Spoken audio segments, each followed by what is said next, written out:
From Santa Fe Let me see your hands. Hey!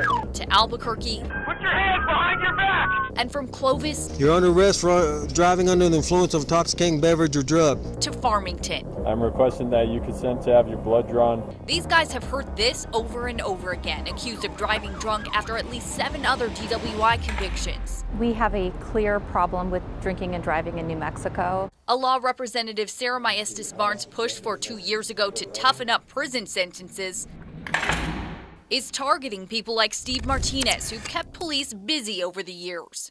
Stay there! Get on the ground! Video shows Albuquerque police chasing Martinez after Stop 6 blew out his truck's tires a year and a half ago, all because he didn't stop at a DWI checkpoint, police said. Subject's going to be walking up the on-ramp towards the interstate, not listening to commands. When they caught up to him, eventually, Sir, stop! police arrested Martinez for aggravated DWI, and in January, the DA's office says Martinez became the first person in Bernalillo County to get a 10-year prison sentence for an 8th DWI conviction. The max he would have gotten before the 2016 law change was 3 years. In those cases, the only place that they really should be is behind bars where they can't hurt anybody. We wanted to see if that's really what's happening. How often is an arrest actually ending in a conviction and a tougher prison sentence? Here's what data from the state's Administrative Office of the District Attorney shows.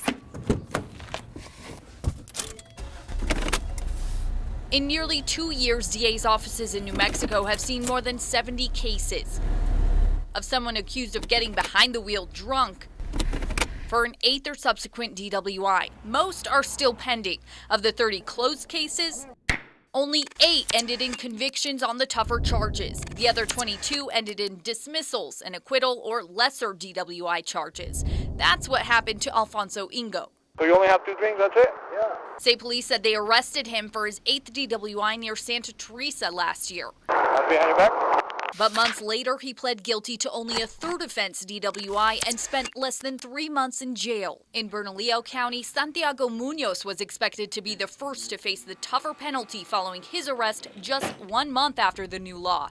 PCSO said it was his 10th DWI, but his pending case online now lists it as his 5th. We went to Guinevere Ice. Guinevere Ice on behalf of the state. With the Bernalillo County District Attorney's Office. Bloodshot water your eyes, smelled of alcohol. To discuss the difference between what police and prosecutors find when building their cases. Generally, what it's an issue of is there's older prior DWI convictions, and the actual certified paperwork that we need to prove that the defendant is guilty is not around anymore. While prosecutors have to dig up courthouse documents to prove every past conviction, an officer arresting someone relies on numbers in a national crime database. I've seen it listed in the NCIC convictions from the 70s.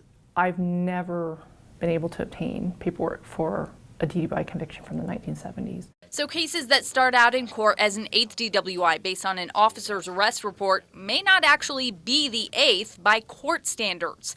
It's up to a judge to decide how many prior convictions the prosecution proved at the sentencing stage. Oh, just a couple beers. Oh, you have been drinking? Yeah. For Tom Yazzie, that sentence came down just last week. He was pulled over in San Juan County last year. Don't fall over.